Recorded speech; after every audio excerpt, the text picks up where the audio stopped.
All right. Love it. I love when work and life work out. All right. I'm Dr. Chris Donaghue, and welcome to my sex talk. First off, I hope everyone is doing the best they can and, thriving and taking care of themselves and focusing on self-care. So let's talk about sex. One of the reasons why I think sex is really important and actually is really reasonable and meaningful at a time like this is because sexuality really encompasses all of our needs. And, we're working really hard on being sex positive. And sex positivity is about welcoming our sexuality and our arousal patterns and our sexual needs. And that's kind of what I want to talk about today is sex, but also normalize the important role it can play right now. So I know a lot of people are really disappointed or frustrated because we have to do self-isolation, and that's going to impact us on a lot of different levels. So I want to just normalize the sexual frustration, because for some of us, it's sex and our sex lives and hookup culture that gives us some of our social needs. And we're social creatures, and so sex is a healthy part of that. One of the things that comes up when I talk to people about sex and relationships and relational and sexual health is that all levels of intimacy are as important as other ones.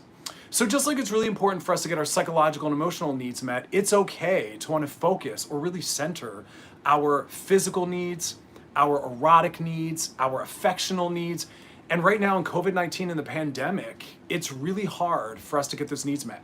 So first off, I just want to get the dry stuff out of the way. The public departments of public health have been really honest and really clear on their guidelines. And look, I'm a sex therapist. I'm uber sex positive. I'm very body positive. I'm always talking about ways to kind of fold sexuality into our lives, but we do have to listen to some of the rules. So we are going to talk about all the amazing, hot, erotic ways that we can still be sexual, because this pandemic doesn't have to remove sexuality from our lives. So I want to support those that are saying, look, I want sex to be an important part of my day.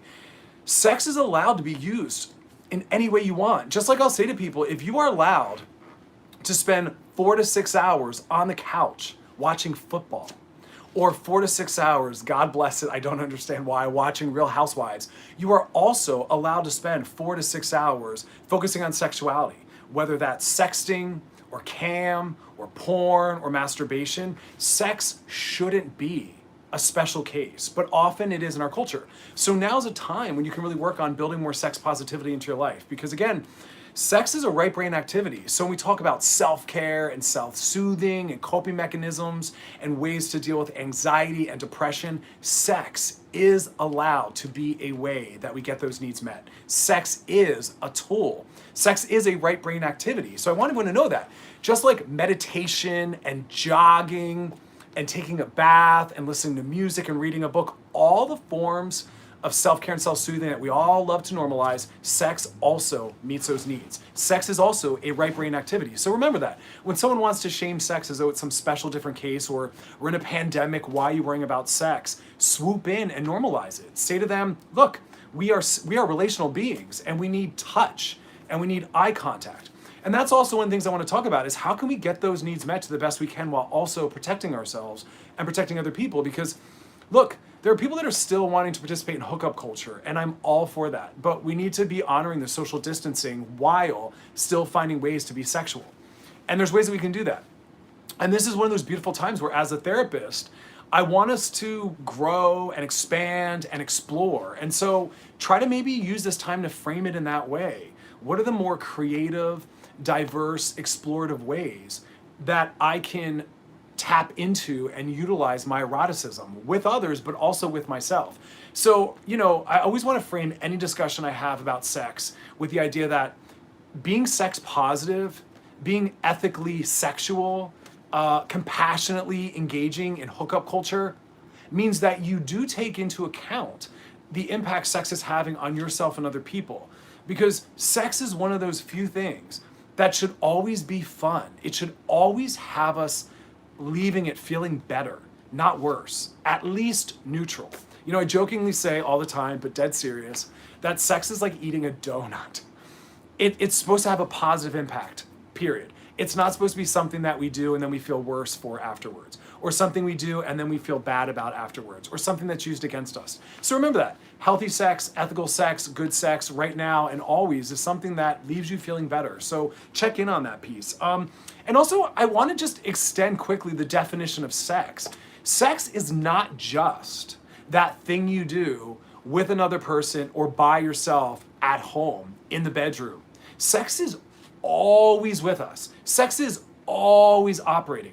Sex is what I chose to wear today.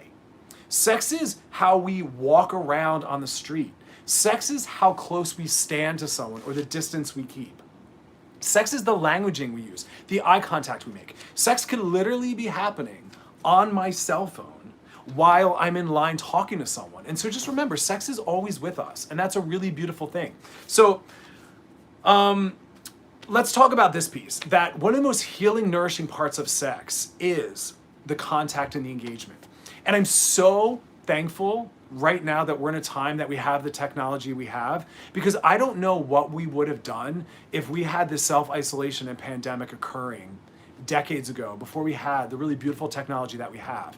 Because the technology really allows us to get as close as we can to ourselves and other people right now, while still honoring the social distancing and the mask wearing and some glove wearing and all of that. So we're going to talk about ways that we can still engage in sex. So right now, use this time to try to develop a new expanded definition and relationship to sex. We're not going to be having sex in the ways that are most familiar to us, that we're most confident in, but see that as a challenge, but more importantly, see that in the beautiful way that it can be in our lives. Because that's one of the things I do when I'm practicing as a sex therapist, is I'm working with individuals on having not only a healthy relationship to their eroticism and all the things that turn them on, because that's part of healthy sex, is us feeling really confident and good in all the things that turn us on, but also in expanding our repertoire.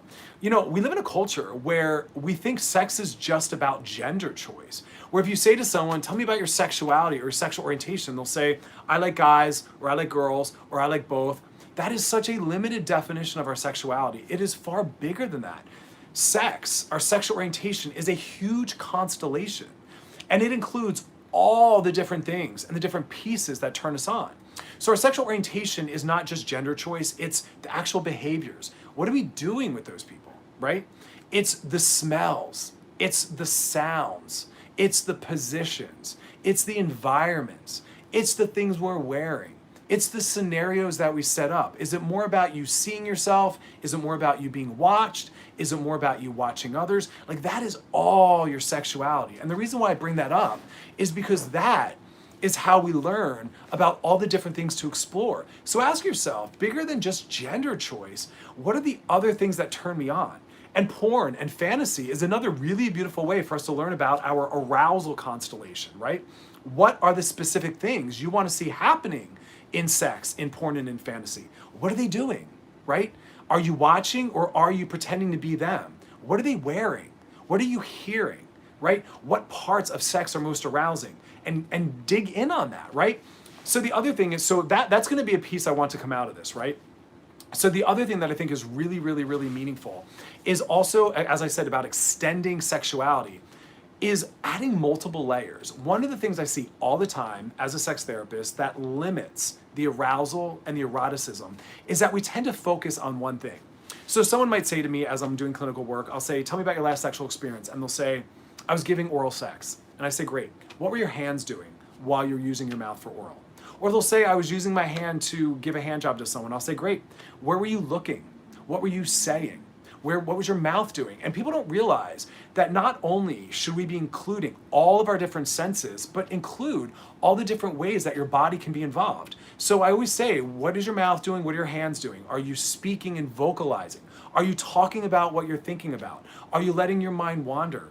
Are you taking in all these different other elements and layers? Because that is how we can expand sexuality, but that's also how we can heighten and spike the arousal and the pleasure that can come out of sex. Okay, so that is more about the sex we're having with other people, but that also can be about the sex we're having with ourselves. Because that's the first thing I want to zero in on, is right now, the safest sex you can be having is sex with yourself, solo sexuality. because it doesn't include exposure to other people. So it's the lowest level of risk. But that doesn't mean that we're just quote unquote jacking off or getting off. While you're using your hand to stimulate yourself, your clitoris, your penis, your prostate, what is your other hand doing?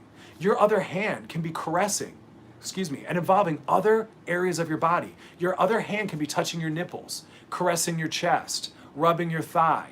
If you're touching your penis or clitoris, your other hand can be stimulating yourself anally. It can be using a vibrator, internally, externally. Now's the time to really explore, as I said, multiple levels of pleasure at the same time, but also multiple parts of our body engaged at the same time. Because when all of this resolves itself, if you want to return to partnered sex, which I'm thinking a lot of us do, these are the tools you're going to bring in to be more body positive, but also to be more sex positive, but also to start to kind of expand arousal and sexuality.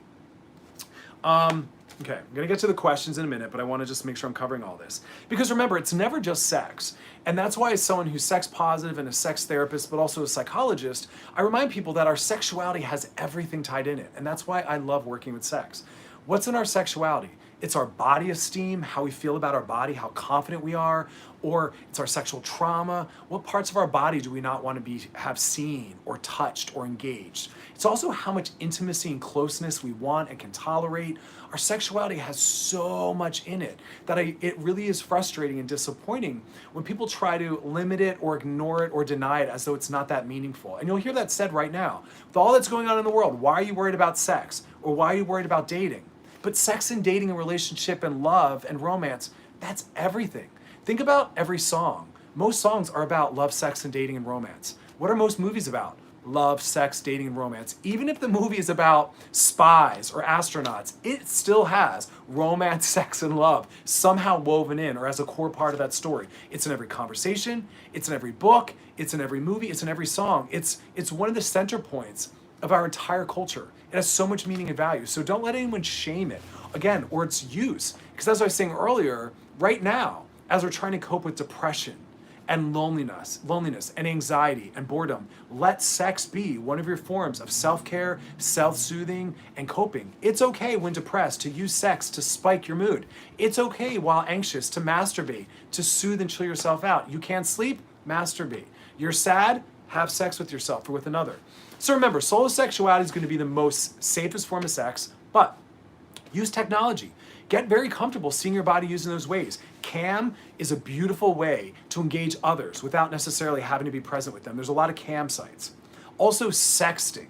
Now, every app right now, I'm pretty sure every app, Snapchat, Instagram, Facebook, they allow these audio visual components. And what's really important with sex and connection and intimacy is eye contact, but also hearing vocalization. And that's why I tell people that are dating long distance or are self-isolating and camping with their partners to FaceTime.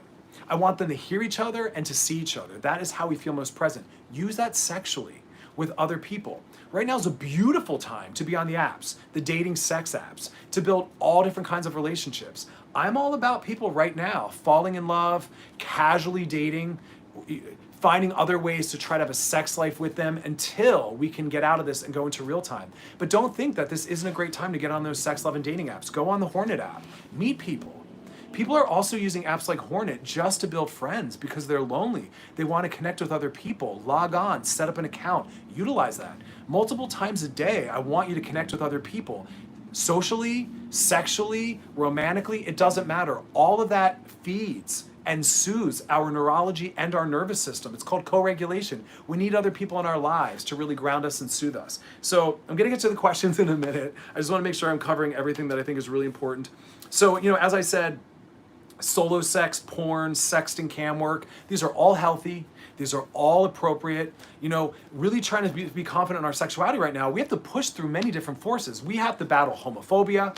We have to battle body shame because we all have different bodies. We have to battle slut shaming because people are afraid of the sex we're having. And people will slut shame and say, you're doing a slutty or you're a sex addict. And all that means is that we're having sex that makes them scared. When someone calls you a slut or a sex addict, they're saying, I'm afraid of the sex you're having. You're having more partners than I'm comfortable hearing about, or sex that I'm uncomfortable and familiar with. Don't let that, don't internalize that. Give that back to them. Say, I don't want to be slut shamed. Because right now, we have to get out of gender, toxic masculinity, homophobia. It is so hard to really be in our authentic sexuality and to feel secure in it. Now's the time to do that work. Unfollow all the social media accounts that are negative around sex. Really challenge those conversations. And finally, like I said, use this time to explore. Get some toys. Go online. There's phenomenal toys. Explore the porn.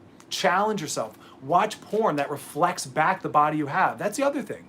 Use porn in a psychologically healthy way. Watch porn that shows all different kinds of bodies and races and positions and penis sizes. Don't only watch the same standard porn that has gym bodies, large penises, that are always functioning, that are white, that are cis. Challenge that. And you'll see that your arousal template, the things that turn you on, are far larger than what you've believed or culture has led you to believe. So look at some more queer radical porn. And you're going to realize that you are attracted to more bodies, races, penis sizes, experiences than you thought you were. And that's a beautiful level of work for us to do on ourselves. It helps culture and it helps us. So also be thoughtful about the way you're using the apps. You don't need to list all the different kinds of body types, shapes, sizes, and races that you're not interested in. Let's be more ethical and compassionate, right? Just be open. Be open to being shown that you're actually a little more fluid than you realize in the kinds of behaviors and body shapes and sizes that you're interested in. Now's a really beautiful time to do that. So it can be healing for you. Again, find porn that reflects back the body type you have so you feel eroticized and aroused, and also to kind of expand what turns you on. Okay, I have some questions. Give me a second. Bum, bada, bum, bum, bum. Okay. All right. Questions that came in. Here we go. First question that came in is, well, this is a good one. I've been stuck with my boyfriend in quarantine for weeks now, and he's driving me crazy. God bless it. I'm with him every minute of every day. I don't want to break up, but if something doesn't change soon, we might. Do you have any tips on ways I can maintain my sanity and my relationship during quarantine? And this comes in from Chris in South Africa. This is a beautiful question. Look, I'm giving a lot of tips, and a lot of them are more about prevention. This is a pressure cooker. Everything counts. So the way we're treating each other, our loved ones, our family members, it matters. But I don't want people to make major decisions right now because it's a pressure cooker. Everything's amplified. We don't have access to the normal distractions, resources, and coping mechanisms that we might normally have. And we're being forced to encounter ourselves and our relationships in different ways. So I would say shelve any discussion of a breakup or a divorce or anything like that until after this is over. And if when this is all over, you still feel like that's meaningful, we'll go there. But right now, it's about letting things go.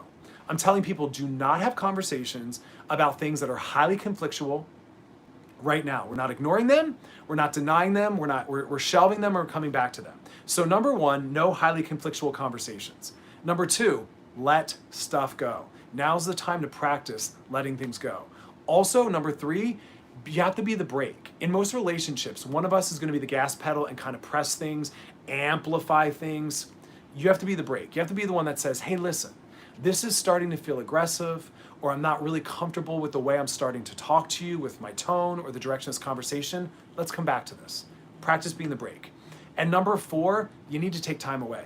Every relationship, even if the enforced togetherness is feeling okay right now, still know that it might not down the road, and it might lead to amplification where you are getting upset about the sound they make while they're chewing, the faces they make while they're watching television. Oh yes, these are real things that have come into my office. Start taking time away. Let your partner know why. Hey babe, I want to focus on a little solo time, so I'm going to go for a walk on my own. I'm going to go do a workout in the other room alone. I'm going to go take a bath and listen to some music and close the door. I'm going to go for a drive. Build that in. And let your partner know why you're doing that so they're not offended by that. But that's important for us to all do that. And also still keep your friend time. Even though your partner is right there, I don't care how large or small the home or apartment you're living in right now together might be, still keep your friends a priority. Tell your partner, I'll be right back. I'm going in the other room. I'm going to get on FaceTime with a buddy of mine. We still need to keep all these different factors in our lives because that's part of our self-care. And again, that's going to be preventative, and that's going to be an outlet, and that's going to allow us the healthy needed time away.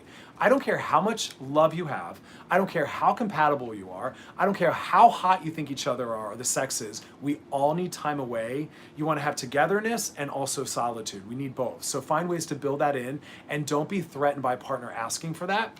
You start to set that standard by building that in, and that's going to help you guys. Okay. We got another question. While we are all stuck in quarantine, me with my boyfriend says I've been jerking off too much. How much is too much, and how do I know if I am? This is from Matt in France. Love this question. Sometimes this bumps into the sex addiction question. Let me start with that one. Sex addiction is not real. It's often used to shame people having a higher sex drive or a more creative sexuality that we're comfortable knowing about, or for people that are more interested in solo sexuality, which is totally appropriate, or people that are interested in porn. Everyone's gonna have a different level of sex drive. I'm glad that we have masturbation and pornography. It helps those that have a higher sex drive. It helps those that are monogamous and have a higher sex drive. It helps those that are in a monogamous relationship and maybe are quarantining alone and don't have access to other people. And it's also just an important hot part of diversity. No matter how much you love or are attracted to your partner, they can't meet every sexual need. And porn and masturbation and fantasy is a beautiful way to tap into all these other parts of the things that turn us on. Because we have eyeballs. Other things are going to turn us on other than just our partner, and that's okay and that's healthy. So, how much is too much? How do I know if I'm masturbating too much? You got to check in with yourself. Are you comfortable at the level of masturbation you're engaging in? And if not, is that just rooted in cultural shame? Because we have a lot of shame around masturbation in our culture. Masturbation for most of us is our first sexual experience. And it's done in a shameful way. We're supposed to do it quietly, quickly, secretively, making sure no one knows we did it or hears us or see us, and we feel bad about it. Few people have ever talked to any other individual about the fact that they masturbate, how often, or what they masturbate to. So a lot of us carry shame and anxiety around it because it's cultural. It's not that there's actually something wrong with it. So it's a really hard question to answer. I would say if you're in a relationship, especially if it's monogamous, you want to make sure that you're reserving some of your sex drive and sexuality for your partner, but you're allowed to have it to yourself as well. And some people are actually solo sexuality based, which means their sex drive is more geared towards sex with themselves and not with other people. So just keep it an ongoing conversation, and throughout your life, your masturbation patterns and habits are going to shift and change. So just push back on making sure it's not something that you feel ashamed about, but keep it an ongoing conversation. Ask your partner about how happy they are with the amount of sex you're having, and if they're getting their sexual needs met, then they don't need to worry about how much masturbating you're doing outside of that and after that, right? Because our partner is allowed to weigh in on and have an opinion on our partnered sexuality, but they don't get to weigh in on our solo sexuality. That's about us with ourselves. And we want to keep them out of that. We don't want them weighing in on the kind of porn we're looking at or how often we're masturbating. We want them to only talk to us about the amount of sex we're having together and how that feels to them. So check in on that. We're getting some comments, but I'm ignoring them because I'm busy reading these questions. But thank you to those that are joining. Right now we're doing a little sex talk, and I'm reading some of these questions. All right, I like this one. This one asks, some of my usual sex partners from before the quarantine have been asking me to join them for video sex on different apps. Should I? Is there anything I should be worried about? If not, any tips? Yeah, I think it's great. Keep your sex life going. Look, this is how we're gonna find some joy and pleasure in what's happening. And that's allowed, and it's important. All the patients I'm working with in my practice, because I'm still doing teletherapy, I'm telling them, are you still finding joy and pleasure? We're taking everything that's happening culturally seriously, but we're still allowed to have sex and pleasure and joy in our lives. So yes, have sex with your former sex partners, make and find new sex partners on these different apps.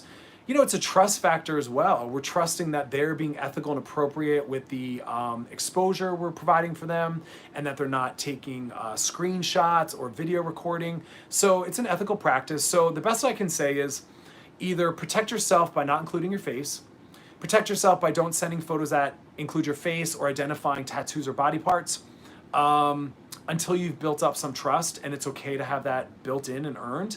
There are some apps that to protect you in that way, so maybe engage with those, but it's something that's earned. It's something that's built. So have sex to the level that you feel comfortable being exposed.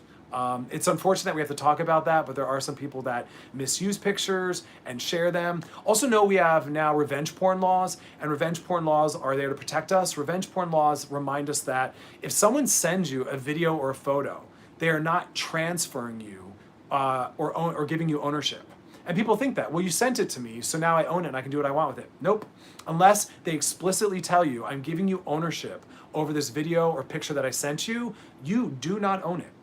And if you share that or share that to anyone, you're breaking what they call revenge porn laws, and that carries jail time and fines. And I'm thankful for that. So if someone sends you photos or video, enjoy it, don't share it, don't send it to anyone, and as soon as the relationship or the use is over, delete it. That is ethical use of those things.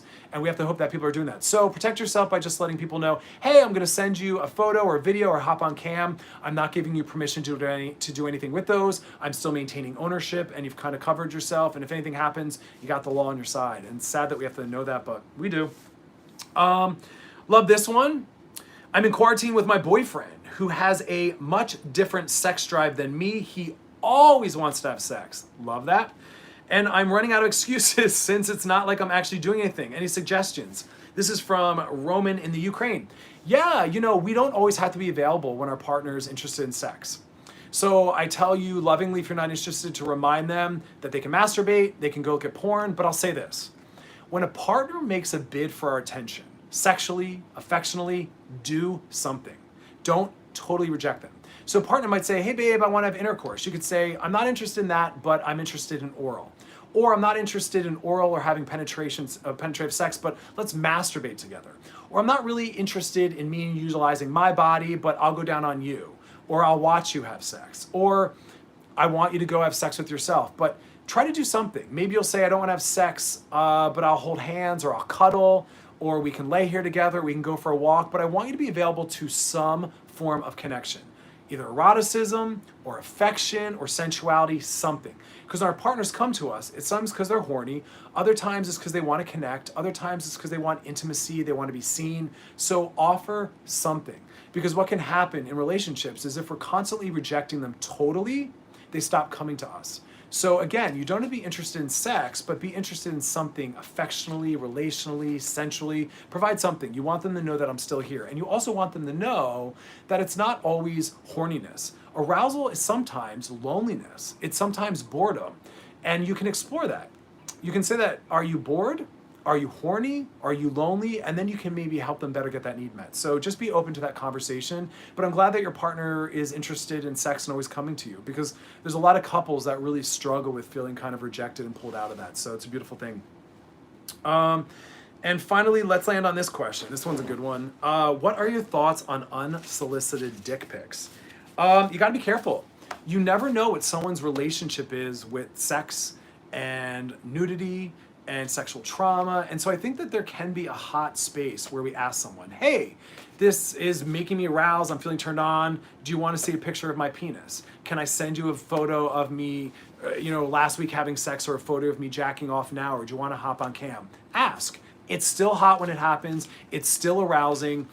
Planning or asking for things doesn't remove the fun in them, right? We plan vacations, we plan dinners and going to the movies or meeting our friends. It's still fun, it's still exciting. So there's nothing wrong with asking. I think that's a good habit to get get comfortable and familiar with. So thanks to everyone that stuck around and joined us, my little sex talk. Use Hornet app. I think it's a really great thing right now to socialize, to connect with people, to use as self-soothing. Sexuality is a beautiful thing, so make use of it in all of its different ways. It's okay to use it to self-soothe, to help change our mood, to make us feel like there's people with us, and to not feel so lonely and isolated. Just be compassionate and ethical in its use towards yourself and towards other people. Because again, sex is one of those rare things that should not leave us feeling bad or worse off, at least neutral, but it should be something that makes us feel better and enhanced and nourishes us. So just be smart about sex. Wishing you all the best. Check me out on my social medias. At Dr. Donaghue is my Instagram. Check out my Loveline show. That's every night on the wearechannelq.com website. You can go to the Loveline IG page. And I'll see you all really soon. Take care of yourselves and stay well. Bye, guys. Peace.